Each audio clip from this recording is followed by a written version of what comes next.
네, 오늘 예배 자리에 오신 우리 성도님들을 진심으로 환영하고 축복합니다. 큰 은혜가 많은 주일 되길 바랍니다. 아멘, 아멘. 네, 우리가 지금 예배 시간에 최근에 주제를 살펴보고 있는 내용이 뭐냐면 정체성에 대한 내용입니다. 나는 누구인가에 대한 정체성, 특별히 우리 그리스도인은 어떤 사람들인가라고 하는 그리스도인의 정체성에 대해서 함께 살펴보고 있는데요. 지난 2시간에 걸쳐서 우리가 이사야 43장의 말씀을 가지고 나는 누구인가를 살펴봤어요.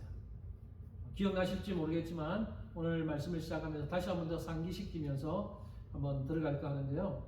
지난 시간에 우리는 3가지, 2시간에 걸쳐서 나는 누구인가, 우리 그리스도인의 정체성 3가지 함께 살펴봤죠. 첫 번째, 나는 하나님의 것이다. 여러분은 누구라고요? 하나님의 것이다. 둘째, 우리는 예수 그리스도의 생명과 맞바꿀 만큼 보배롭고 존귀한 자들이다.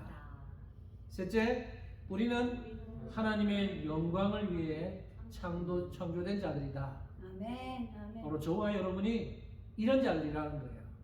믿으세요?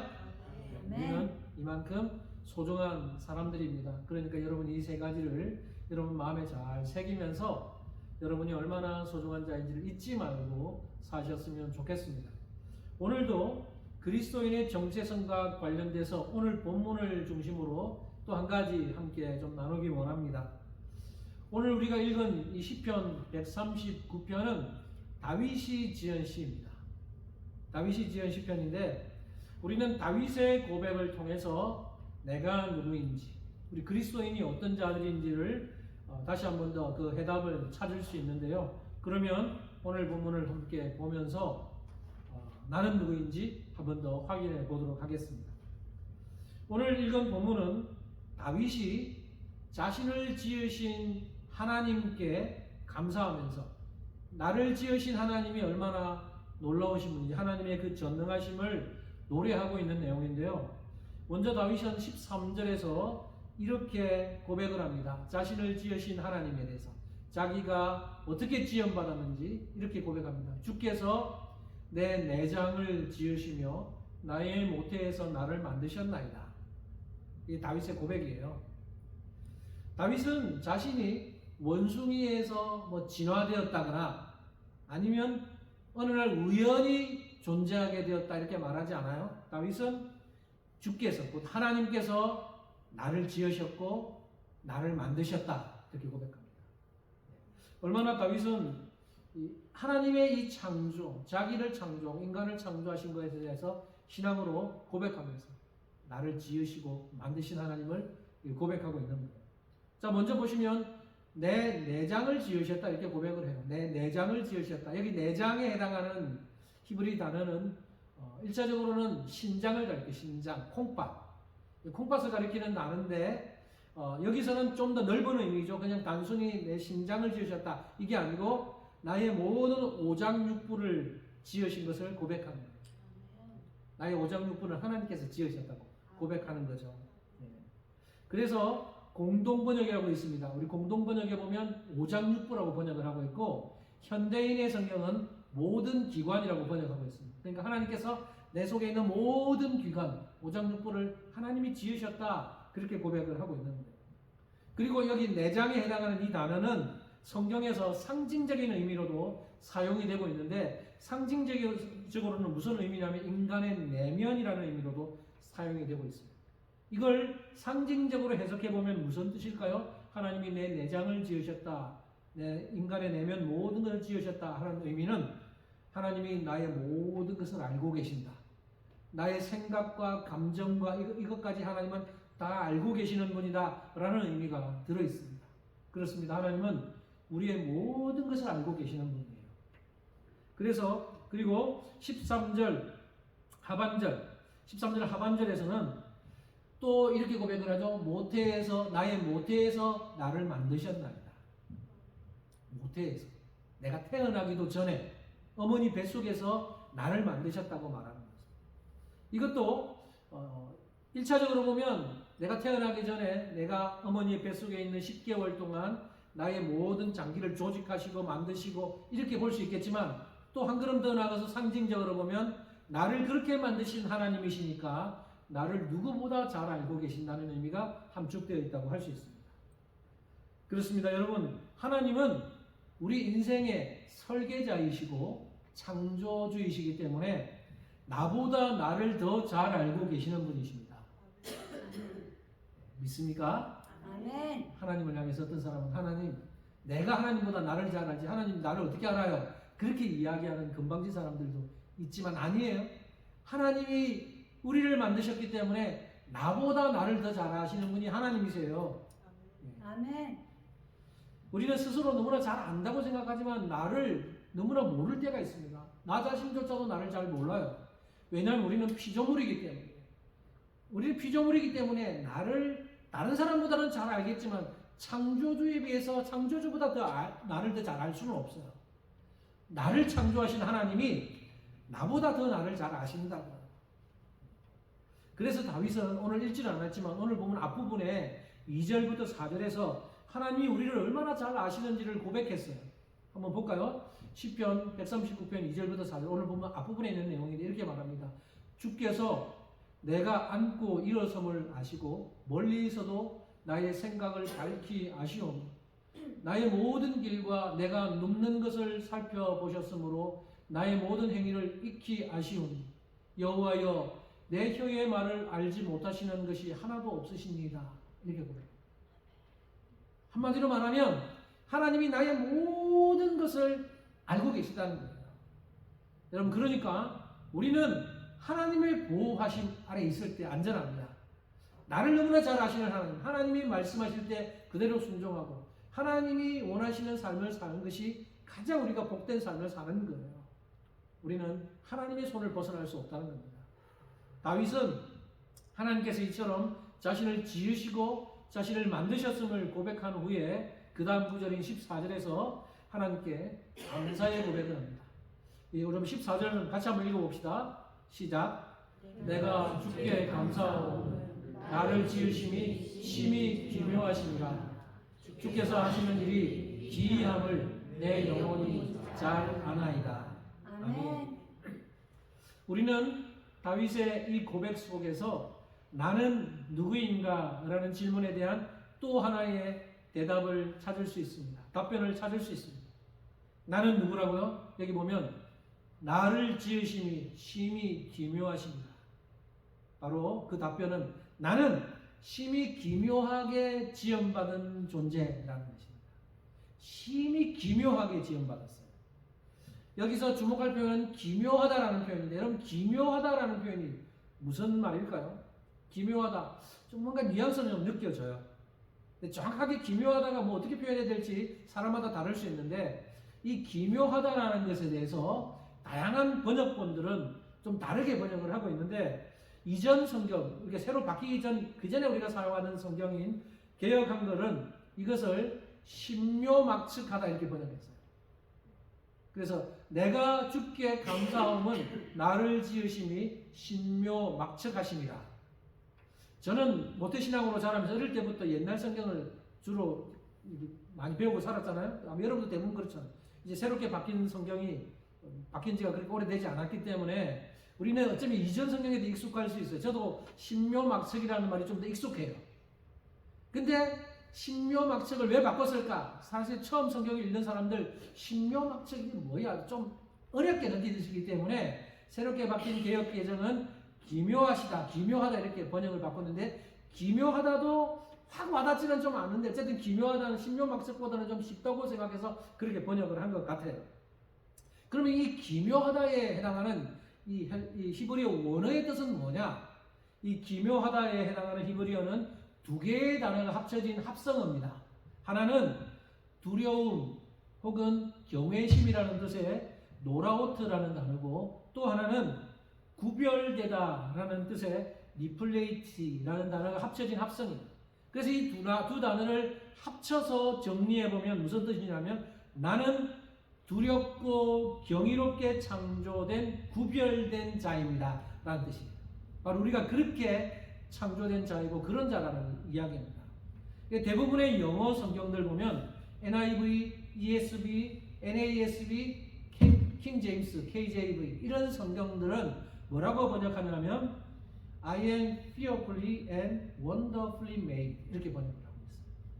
나는 두렵고 놀랍게 만들어졌다 이렇게 번역을 하고 있죠.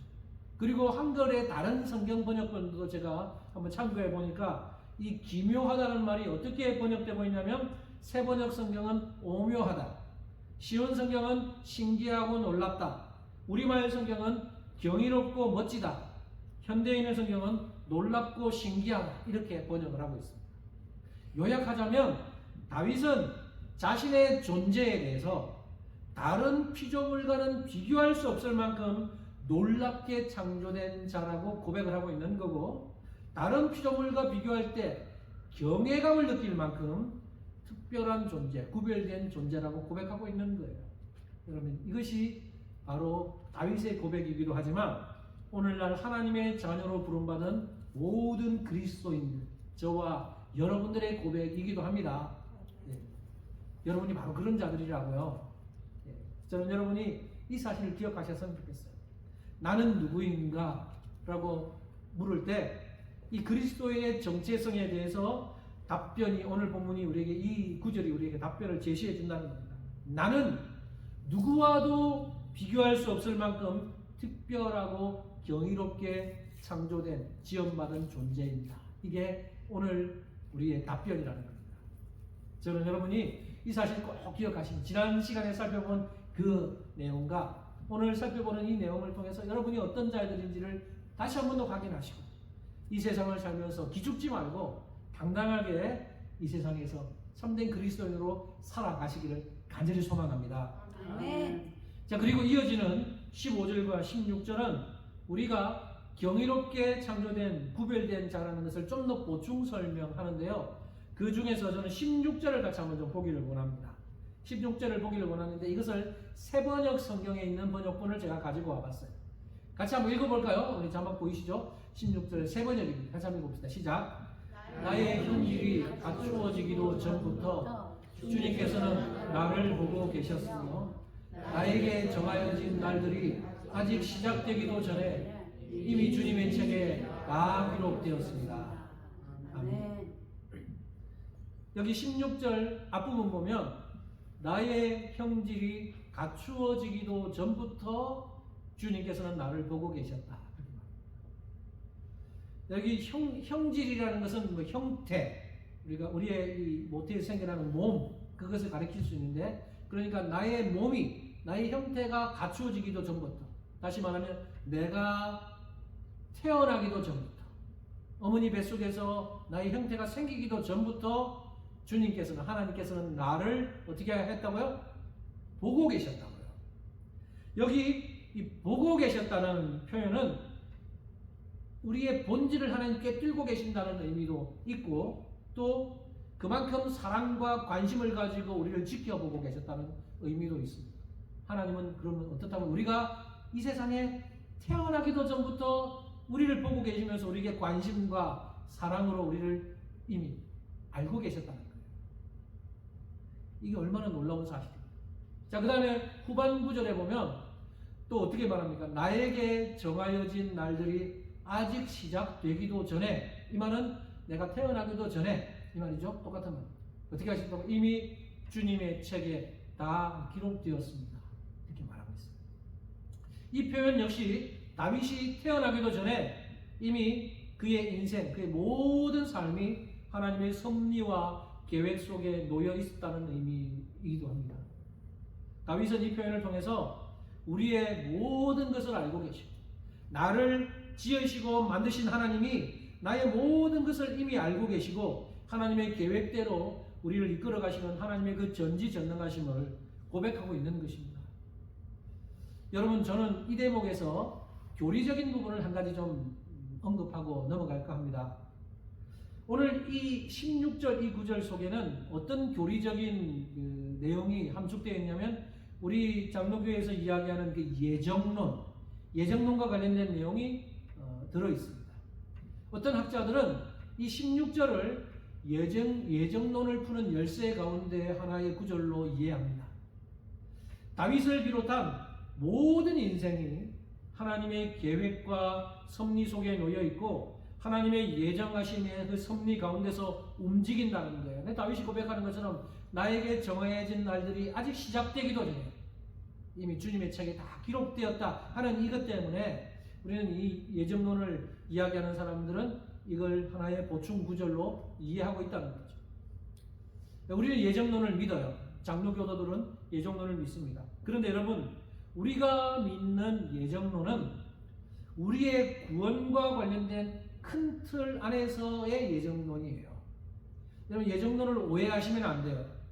오늘 예정론과 관련해서 가장 핵심적인 구절은 바울이 이야기합니다. 바울이 에베소서 1장 4절 5절에서 이야기한 건데 한번 볼까요? 자, 같이 한번 읽어봅시다. 4절 5절 시작. 곧 창세전에 그리스도 안에서 우리를 택하사 우리로 사랑 안에서 그 앞에 거룩하고 흠이 없게 하시려고 그 기쁘신 뜻대로 우리를 예정하사 예수 그리스도로 말미암아 자기의 아들들이 되게 하셨으니. 아멘. 아멘. 바울의 이 에베소서에 있는 말씀을 가지고 우리는 예정론에 대해서 여기 보면 뭐라 그래요? 창세전에 우리를 택하사, 창세전에 여러분을, 저를 하나님이 선택하셨다. 그리고 그 기쁘신 뜻대로 우리를 예정하셨다. 이렇게 말합니다. 우리는 이 사실을 믿어요. 이게 우리가 믿는 예정론에 대한 우리의 구원, 우리의 선택과 우리를 구원하기로 예정하신 그 하나님의 그 예정하심에 대해서 믿는 내용인데, 그러나 어떤 사람들은 이 하나님의 예정하심에 대해서 오해합니다. 어디까지 오해하냐면 하나님의 예정에 대해서 마치 하나님께서 우리의 모든 삶을 다 설정해 놓으시고 우리는 로봇처럼 하나님께서 짜놓으신 그 프로그램대로 움직이는 존재다라고 오해하는 거예요. 그러니까 하나님이 우리의 모든, 여러분이 몇 살까지 살지, 또 여러분이 몇 월 며칠에는 뭘 할지, 또 여러분이 언제는 뭐 어떻게 다칠지, 뭐 이런 것까지 다 예정해 놓으시고 그 예정하신 대로 로봇처럼 우리는 움직인다, 이렇게 생각하는, 오해하는 사람들이 있다는 거죠. 여러분, 하나님의 예정을 이런 식으로 오해하면 자신의 실패와 죄악까지도 모두 하나님의 예정 아래 있는 것으로 생각하는 오류를 범하게 됩니다. 그러면 어떻게 돼요? 자기가 욕심부려서, 자기가 실수해서 죄를 범해놓고 그 죄악들에 대한 책임을 모두 하나님께로 돌려버리는 오류를 범할 수 있다는 거예요. 이런 논리를 주장하는 사람들이 그 가룟 유다에 대해서 이렇게 이야기를 해요. 가룟 유다는 예수님의 12제자 중에 예수님을 팔아넘긴, 은30에 예수님을 팔아넘겨서 예수님을 배신한 제자잖아요. 근데 이렇게 오류를 가진 사람들은 뭐라 그러냐면, 가룟 유다도 하나님의 말씀에 순종한 거야. 가룟 유다의 배신은 하나님의 예정 속에 있었고 그 하나님의 예정에 순종해서 예수님을 팔아넘긴 거야 라고 말하면서 마치 가룟 유다가 예수님을 팔아넘긴 것을, 예수님을 배신한 것을 하나님의 예정에 순종한 것으로 주장하는 사람들이 있다는 거예요. 너무나 어처구니 없고 말도 안 되는 주장을 하는 겁니다. 여러분, 우리가 믿는 예정론은요, 성경이 말하는 예정은 로봇처럼 프로그램에 따라 움직이는 그런 기계적인 예정이 아니에요. 하나님 우리에게 이런 의지를 주셨고 우리에게 또 상식을 주셨고 이성을 주셨어요. 다윗이 오늘 본문에서 말하는 것은 그런 기계적인 예정이 아니고 하나님께서 우리의 과거와 현재뿐만 아니라 우리의 미래까지도 다 알고 계시는 그 전지하신 하나님이라는 분을 고백하고 있는 내용입니다. 바울이 오늘 본문 이 에베소서에서 우리의 예정에 대해서 이야기한 것은 우리의 구원과 관련해서 하나님이 창세전에 우리를 미리 아셨고 우리를 선택하셨고 우리를 구원하기로 하셨고 그래서 때가 돼서 우리를 부르셨고 그리고 하나님께서 우리를 의롭다 하시고 우리를 구원하시고 천국에 이끌 때까지 우리를 인도하시고 마침내 우리를 영화롭게 하신다는 그 내용을 이야기하고 있는 거죠. 그래서 이 예정론과 관련해서 바울은 로마서 8장에서 그 이야기를 합니다. 하나님 우리를 아시고 미리 정하시고 우리를 부르시고 우리를 거룩해 하시고 그리고 우리를 영화롭게 하신다. 그렇게 고백하고 있습니다. 이게 우리가 믿는 예정론에 대한 이야기지 우리의 일거수일투족 이것까지 다 정해놓으시고 우리를 마치 그게 프로그램 따라서 로봇처럼 움직이게 하신 그런 하나님이 아니라는 거예요.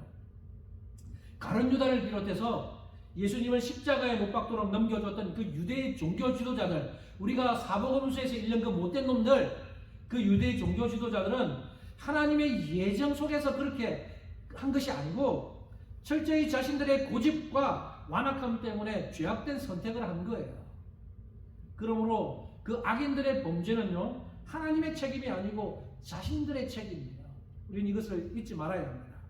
여러분, 예정론과 관련해서 다음에 교리를 다룰 때 한번 나눌 수 있었으면 좋겠는데요. 어쨌든 우리가 오늘 짧게 다루어봤지만 여러분이 하나님 예정과 관련해서 오해하지 마시고 바르게 정립하면서 이해하고 넘어가셨으면 좋겠습니다.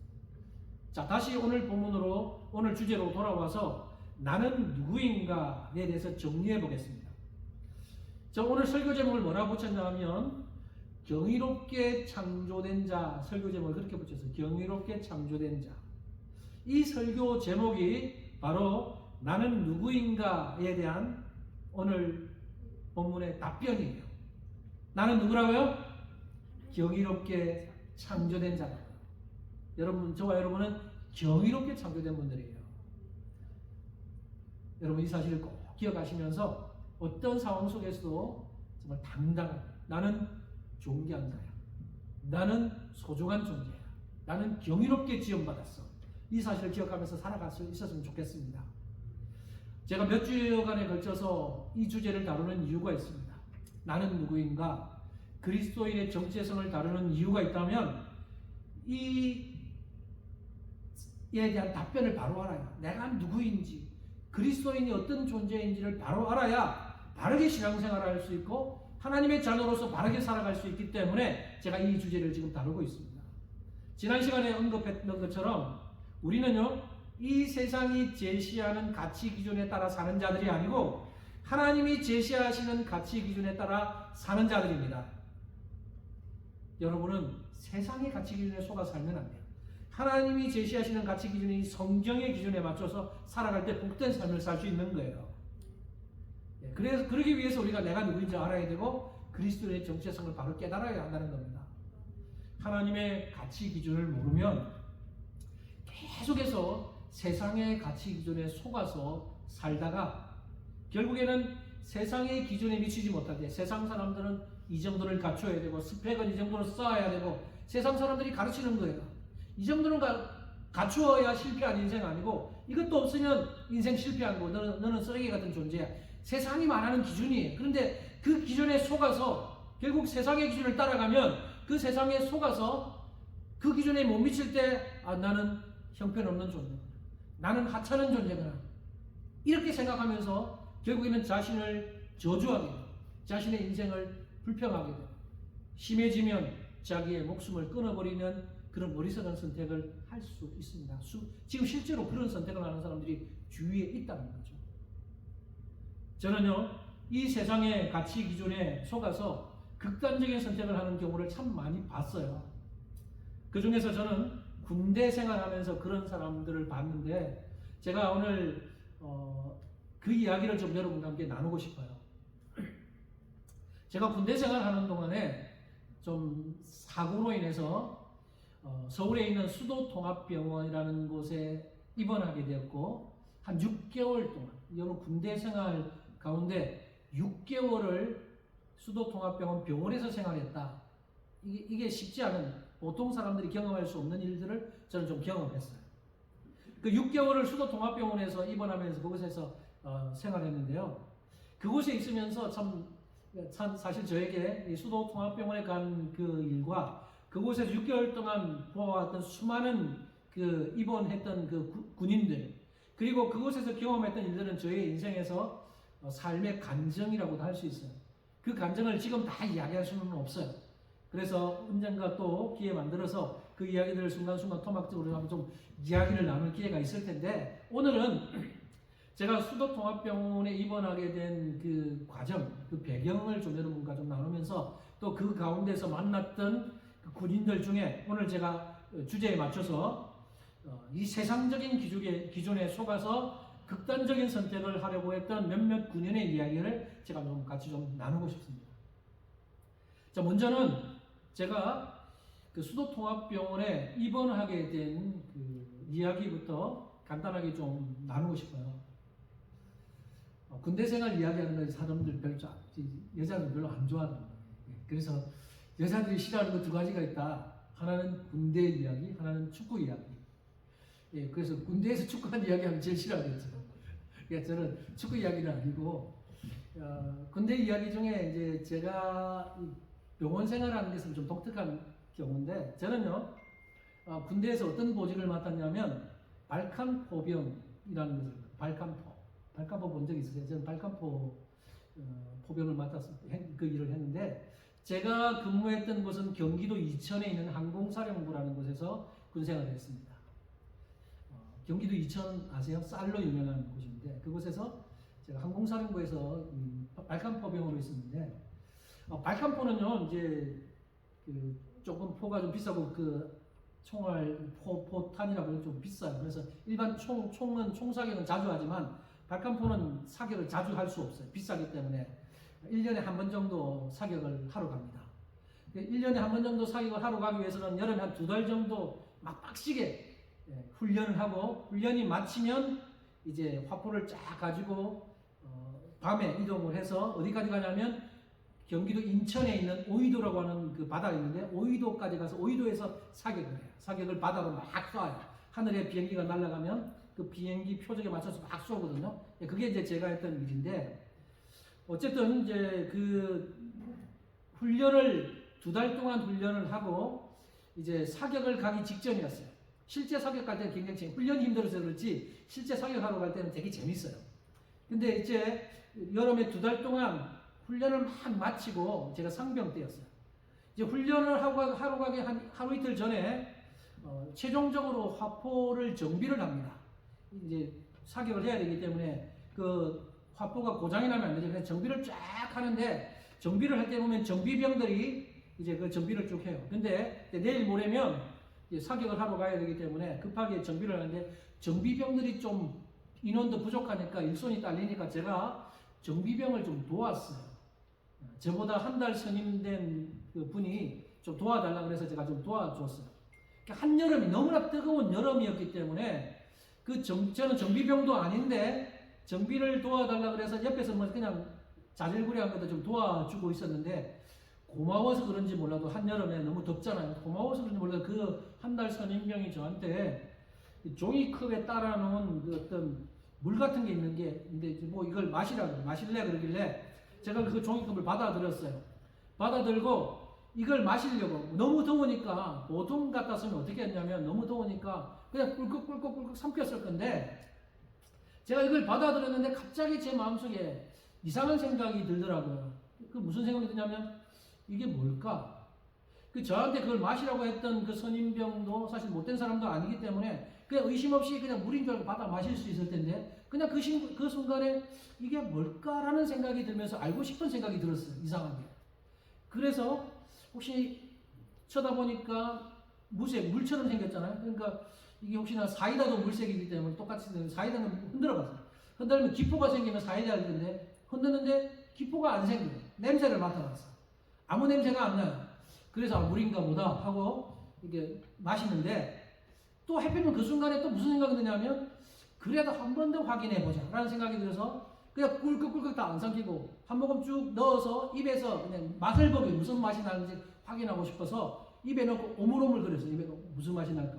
근데 갑자기 막 쏘기 시작하는 거예요. 그래서 제가 너무 순간에 쏘니까 그걸 확 뱉었어요. 그 광경을 지켜보고 있던 정비관 장교가 저를 보면서 깜짝 놀라서 너 그게 뭔 줄 알고 마셨나 이러면서 난리가 났어요. 그 순간 그냥 몇 초도 안 되는 그 순간에 제가 뱉었는데 제 입 천장은 다 헐어버렸고 이 혀는 하얗게 다 타버렸고 그래서 그렇게 난리가 났어요. 그래서 제가 마신 게 뭐였냐면 물이 아니었고 그 배터리에 들어가는 배터리 액 이게 성분이 뭐냐면 KOH라고 수산화칼륨이라는 성분인데 오늘날 염산이라고 생각하면 염산처럼 생겼듯이 강한 산성이 그런 것들이 몸에 떨어지면 이게 살이 타는 것처럼 그걸 제가 마시는 거죠. 그래서 순간적으로 제 온 그 혀하고 안이 다 흘러버렸어요. 그래서 제가 의무실로 이송이 되고 의무실에 군의관이 와가지고 뭘 마셨냐고요. 보통 이제 농약 마시고 오는 사람 이런 사람 있는데 배터리 액을 마시고 오는 사람 처음 본다. 그래서 갑자기 의학책을 막 뒤적이기 시작하는 거예요. 이 정확하게 진단하기 위해서. 그래서 의학책 막 찾더니만 결국에는 저보고 위 세척을 하자 그래요. 이 위 세척을 했어요. 그래서 위에 안에 이 위 세척, 그때 세척을 해는 식염수를 막 넣는데 한 2-3,000cc를 넣은 것 같아요. 그래서 이 코로 처음 경험해봤는데 호스를 코로 해서 코에 탁 밀어 넣으면 입을 통해서 배로 들어갑니다. 그래서 이제 넣어가지고 계속 주사기로 위 세척을 해내는데 그리고 나서 119를 불러서 119를 타고 제가 서울로 수도통합병원으로 이송이 되었어요. 수도통합병원에 도착하니까 이 호스가 얇다고 호스를 막 다 빼내더니만 엄청 굵어. 제 코에 막 들어갈 때만 엄청 굵은 호스를 다시 넣더라고요. 그래서 10,000cc를 가지고 10,000cc가 엄청난 양인데 10,000cc를 또 다시 식염수를 넣어서 위세척을 했어요. 자, 그러면서 엑스레이 온갖 여러 종류의 검사를 막 응급실에 있으면서 막 이리저리 막 끌려다니면서 검사를 받았어요. 그리고 검사가 다 끝나고 나서 저는 이제 일반 내과 병실로 옮겨졌습니다. 일반 내과 병실에는 많은 내과 환자들이 있는데 특별히 제가 있었던 그 병실에는 중환자 굉장히 뭐 백혈병, 그 다음에 암 환자들, 뇌하수체 종양, 천식 환자, 막 여러 종류의 어떤 환자는 뭐 그 원인을 알 수 없어가지고 그 보통 이제 그 뭐라 그러죠, 그 침상에 보면 베드 앞에다가 병명을 붙여놔요. 그래서 병명을 붙여놓는데 혈액질환 저건 이게 무슨 병명인지 잘 모르겠어요. 왜냐하면 사실 제가 혈액질환이라고 있는 그 환자들 때로는 암 환자고 때로는 백혈병 환자인데 그렇게 붙여요. 암 또는 백혈병 이렇게 안 붙여놔요. 왜냐하면 가족들이 면회를 와서 그 병실에 들어오거든요. 그러면 가족들이 볼 때 그 다른 환자들의 그 병명도 보게 되니까 그런 자극적인 병명을 붙이지 않습니다. 혈액질환 이렇게 붙이든지 뭐 천식 이런 건 그대로 천식 적어놓는데 그래서 저는 그 있으면서 천식 환자도 막 넘어가는 것도 많이 봤어요. 갑자기 있잖아요. 막 빨아들이는 기계 그런 걸 가지고 다녀야 돼요. 근데 그런 환자들을 많이 봤는데 뭐 제가 있는 동안에 말라리아 환자가 있어가지고 늘 말라리아 환자는 1인실 그 모기장을 쳐서 다닙니다. 그 전염되면 안 되니까. 그 다음에 에이즈 환자도 한 명 들어온 적도 있었고. 그런데 저의 병명이 뭐였냐면 저의 침상에는 뭐라고 붙였냐면 DI 이렇게 붙어 있어요. DI. DI는 뭐의 약자냐면 Drug Intoxication이라고 하는 의학 용어의 약자인데 쉽게 말하면 약물 중독이에요. 이 약물 중독이라는 병명이 제 침상에 붙었는데 그냥 약물 중독 이렇게 적지 않아요. 왜냐하면 그게 또 좀 사람들한테 안 좋게 보일 수 있으니까. 근데 제가 있는 동안에 약물 중독이라는 그 병명으로 들어온 환자가 저를 포함해서 5명 있었어요. 제가 지금 이야기하고자 하는 것은 이제 이 사람들에 대한 이야기예요. 여러분, 제가 지금 하나님의 가치 기준에 대한 이야기하고 세상의 가치 기준을 이야기했는데 하나님의 가치 기준을 모르면 내가 하나님 앞에서 어떤 존재인지를 깨닫지 못하면 이 세상의 가치 기준을 따라 살면요 세상의 가치 기준에 미치지 못한다고 생각하면 자꾸만 자신을 비하하고 자신을 저주하고 그러다 극단적인 선택을 한다 그랬는데 바로 이 사람들이 그랬어요. 여러분 DI라고 하는 그 병명 약물 중독으로 군대에서 입원을 하면은 제가 듣기로 99%는 자살하기 위한 목적으로 약을 마시고 오는 경우입니다. 저의 경우는 1%예요. 저는 사실 모르고 먹었잖아요. 그게 물인 줄 알고 모르고 마셨는데 이렇게 모르고 마시는 경우는 1% 정도밖에 안 되고 99%는 다 자살하기 위해서 오는 경우예요. 실제로 저를 비롯해서 5명이 있었는데 저를 빼고는 4명이 다 자살하기 위한 목적으로 그걸 먹고 왔어요. 근데 자살해서 죽지는 못하고 실려와서 병원에 입원하게 된 경우인데 4명, 저 빼고 4명이 어떤 사람이 있어요. 해병대원 1명이 있었고 그 다음에 농화학을 전공했던 한 1병이 있었어요. 그 다음에 부사관인데 중사 1명 있었고 그 다음에 2병, 막 군대에 들어온 지 얼마 안 된 2병인데 부산 출신의 한 중사가 있었어요. 이 사람들이 어떻게 됐느냐, 왜 들어왔느냐. 해병대 이 사람은 제가 있었을 때 병장이었는데 어쨌든 군생활이 너무 힘들다는 이유로 견딜 수 없어서 농약을 마시고 들어왔어요. 그 다음에 그 농화학과에 다니던 한 일병 이 사람은 고참들이 선임들이 괴롭힌다는 이유로 견딜 수 없어서 잔머리를 부리다가 장꾀를 부리다가 이 선임들 밑에 도저히 있을 수가 없다 하다가 여기를 어떻게 하면 도피하지 도망가지 궁리하다가 농약을 마셨는데 이 농화학과를 전공하다 보니까 이 농약에 대한 지식이 있어요. 그래서 제초제를 마시면 죽지만 살충제를 마시면 죽지 않는다라고 하는 그 자기 상식 가지고 살충제를 마시고 대충 기절을 해서 온 거예요. 그 다음에 부사관이었던 중사는 그런 군생활 때문에 온 것이 아니고 여자 문제 때문에 자기가 좋아하는 애인이 있는데 그 애인과 결혼을 부모님들이 결혼 반대한다는 그 이유로 그 애인하고 여관방에 가서 있다가 여관방에서 같이 제초제를 마셨어요. 제초제를 마시고 그 여관 주인이 발견해서 그 중사는 군인 신분이기 때문에 수도통합병원으로 이송이 되어 왔고 여자는 민간이기 때문에 민간병원으로 갔어요. 그 결과가 어떻게 됐냐면 이 중사는 와서 제초제를 마시면 사실 제가 그 있는 군의관한테 물어보고 하니까 제초제를 많이 마시면 살기가 어렵대요. 그래서 그냥 생명을 연장시키는 점. 그래서 피를 자꾸 공급받아야 된대요. 그 군대는 공짜로 그걸 할 수 있으니까 같은 피를 계속 공급받았는데 2달 만에 죽었어요. 그래서 제가 그때 병리 일을 하면서 그 군의관을 돕는 일을 했는데 저한테 막 묻더라고요. 자기 애인은 어떻게 됐냐? 자기 애인은 민간병원으로 실려갔는데 이 애인은 그날 포기했다고 들었어요. 왜냐하면 그거는 어차피 죽어가는 병이고 그렇게 피를 계속 공급받으면 돈이 엄청나게 들어가기 때문에 가능성이 없어서 포기했다. 근데 제가 죽었다는 말을 못하니까 민간병원에서 치료 잘 받고 있습니다. 그렇게 위로를 했는데 사실 이 중사도 2달 만에 죽었어요. 그러니까 제가 그 중사가 막 죽어갈 때 위에서 제가 이게 뭐라 그러죠? 그 심장 이렇게 누르고 근데 의사가 제가 내려오라는 거예요. 그래서 그냥 덮었어요. 제 앞에서 그렇게 죽어가는 모습을 봤고 그리고 그 이병, 부산 출신의 이병이라는 이건 왜 실려왔냐? 평소에 자기가 너무 못생겼다고 생각하면서 자기 인생을 좀 저주하고 살았는데 군대 가니까 선임들이 못생기다고 놀리고 자기가 그걸 봐도 너무 못생겼다고 생각하고 그래서 견딜 수 없어서 그 생활을 도피하고자 아스피린 40알을 먹고 기절해서 왔어요. 한꺼번에 아스피린 40알을 먹고 기절해서 왔는데 그래서 지금 제가 이야기한 이 4명은요 1명은 죽었고 3명은 다 정신병동으로 들어갔습니다.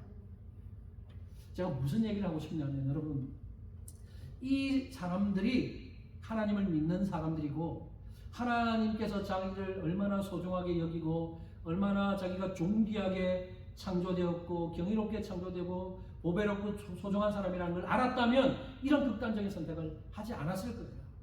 근데 이 사람들은 세상의 가치 기준대로 살다가 세상의 가치 기준에서 자기가 못 미친다고 생각할 때 견딜 수가 없는 거예요. 그걸 피하고 싶은 거예요. 군생활도 마찬가지죠.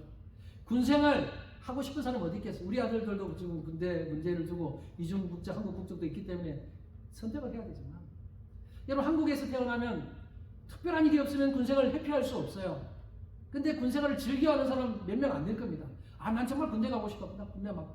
난 군인 체질이 이런 사람 별로 없을 거예요. 근데 피할 수 없기 때문에 국방의 의무를 다하기 위해서 군대에 가야 된다면 그곳에서 어떻게 하면 긍정적으로 그래 이거 피할 수 없기 때문에 내가 가서 또 성숙의 기회로 삼고 열심히 군생활하고 오겠다.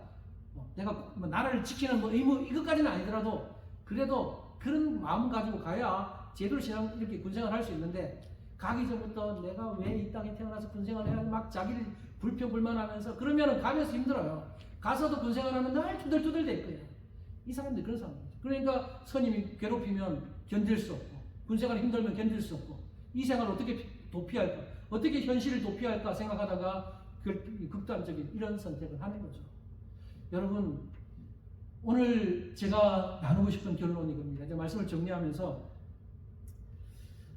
우리가 이 땅에 태어나서 살면서 우리를 향한 하나님의 그 존재 가치, 존재 목적이 있습니다. 그 하나님께서 우리를 통해 사시고자 하는 일들이 있는데 그리고 우리가 그 일들을 하려면 내가 어떤 자리인지를 정확하게 깨달을 때 하나님의 자녀로서 그 삶을 살아낼 수 있습니다. 세상의 가치 기준이 아니고 하나님이 제시해 주신 하나님의 가치 기준으로 나를 바라보면 내가 어떤 사람인지를 보게 돼요. 세상이 말하는 것처럼 돈이 얼마나 많느냐 적으냐 학력이 얼마나 높으냐 낮으냐, 외모가 얼마나 잘생기냐 못났냐, 이런 기준에 따라서 살면 계속해서 불평불만 자신을 저주하고 극단적인 선택으로 갈 수밖에 없지만, 우리가 하나님 앞에서 어떤 존재인지를 알면 돈이 많든 적든, 내가 못생겼든 잘났든, 내가 외모가 어떠하든, 내 지위가 어떠하든 상관없이 나는 하나님 앞에서 존귀한 자라는 사실을 깨닫고 나면 그런 극단적인 선택을 하는 것이 아니라 하나님의 목적에 맞는 삶을 살아갈 수 있다는 겁니다. 저는 여러분들이 이 세상의 가치 기준에 속아 살지 말고 하나님 앞에서 어떤 자들인지를 바로 깨닫고 나의 정체성을 바르게 알고, 그렇게 여러분이 얼마나 보배롭고 존귀한 자들인지를 알고 사셨으면 좋겠고요. 하나님의 영광을 위해서 그렇게 살아드리는 모든 성도님들 되시기를 주님의 이름으로 축복합니다. 아멘. 기도하겠습니다.